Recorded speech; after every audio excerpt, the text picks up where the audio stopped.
You have never actually heard your own voice. Not once. Not the voice everyone else hears when you speak. The voice in your head, the one you've listened to your entire life, is a custom mix that only you will ever hear. And the first time most people hear the real version, a recording, a voicemail, a video, the reaction is almost always the same. That's not me. That's horrible. Do I really sound like that? Yes, you do. And there is a precise physical reason your own voice sounds like a stranger to you, and a deeper psychological reason you find that stranger so unpleasant. Let's start with the physics, because it's the part most people get wrong. When you hear any sound in the world, it travels through the air, into your ear canal, and vibrates your eardrum. This is called air conduction. It's how you hear music, traffic, other people talking, everything. When someone else hears your voice, this is the only way they hear it. Sound leaves your mouth, travels through the air, and arrives at their eardrum, pure air conduction. But when you speak, something extra happens that no one else gets. Your vocal cords don't just push sound out into the air. They also vibrate the bones of your skull, your jaw, the structures around your inner ear. This is called bone conduction. And the sound travels directly through your head, to the same hearing organ, the cochlea, by a second private route. So when you talk, you are hearing two signals layered on top of each other. The air-conducted voice that everyone hears, plus a bone-conducted voice that only you hear. And here's the key. Bone conduction is much better at carrying low frequencies. It adds bass, it adds warmth, it adds depth. The vibrations through your skull make your voice sound richer and lower to you than it actually is in the air. So, the voice in your head has a bass boost built in. A fuller, deeper, more authoritative version of you that you have been listening to since before you could talk. Then one day, you hear a recording.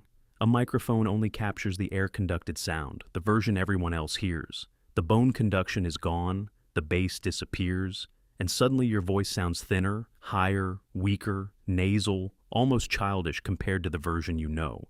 It is not distorted. It is not a bad microphone. It is, for the first time, accurate. You are finally hearing what you actually sound like. But that explains why it sounds different. It doesn't fully explain why we hate it so much. Because different doesn't have to mean bad. And for this, we have to leave physics and go into psychology.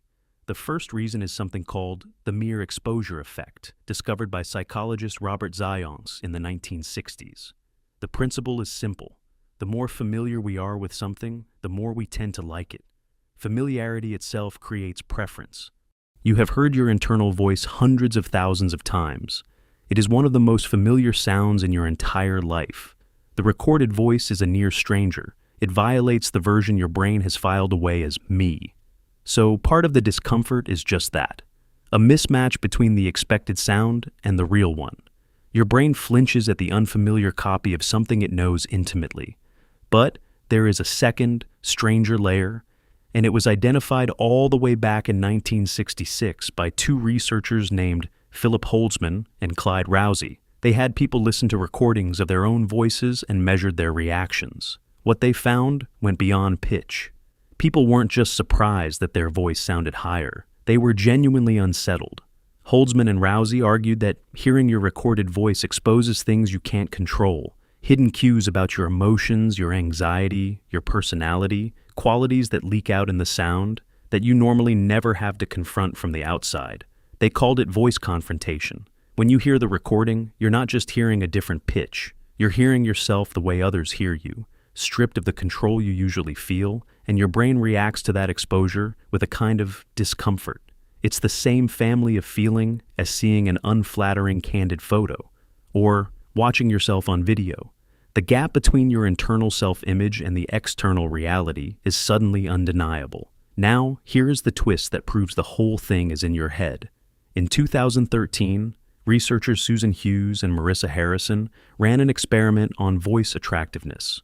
They recorded people's voices, then mixed each person's own voice in with a set of other voices, and asked them to rate how attractive each one was, without telling them their own voice was in the lineup. When people didn't know they were listening to themselves, they rated their own voice as more attractive than strangers rated it. They liked it.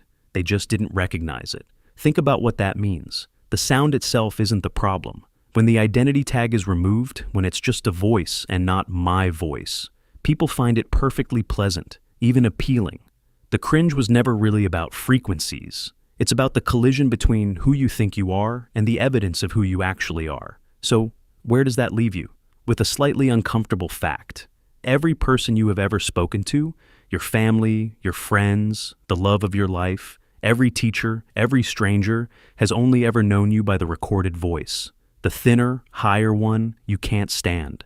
That is the you they recognize. That is the voice attached to every memory they have of you.